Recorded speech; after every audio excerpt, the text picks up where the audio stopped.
આજે આપણે બનાવીશું ટામેટાની ચટણી। એમાં મેં ટામેટાને જેમ આપણે ભરતું બનાવીએ એવી રીતે શેકી લીધા છે। એને શેકીને છાલ કાઢી એને આપણે આવી રીતે સુધારી દેવાના।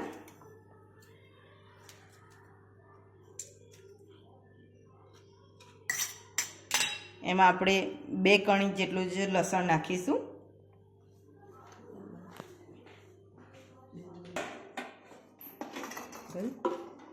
પછી એની અંદર આપણે લીલા મરચાં નાખવાના છે, જેવી રીતે તમારે તીખાશ જોઈએ એવી રીતે। મેં 3 લીલા મરચાં લીધા છે।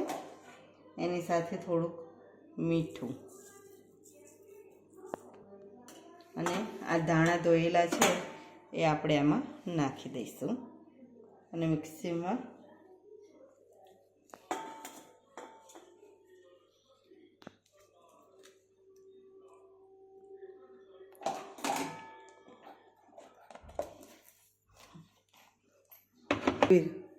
મિક્સરમાં આપણે એને ક્રશ કરી દઈશું।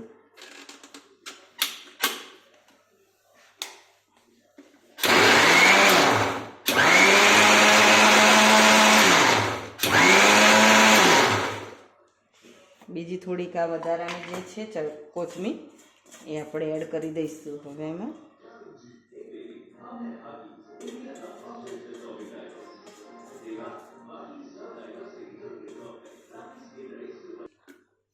હવે આપણે ક્રશ કરી દઈશું એને।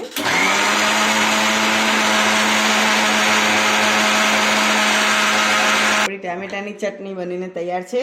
આવી રીતે ચટણી બનાવીને ખાજો, બહુ જ ટેસ્ટી લાગશે।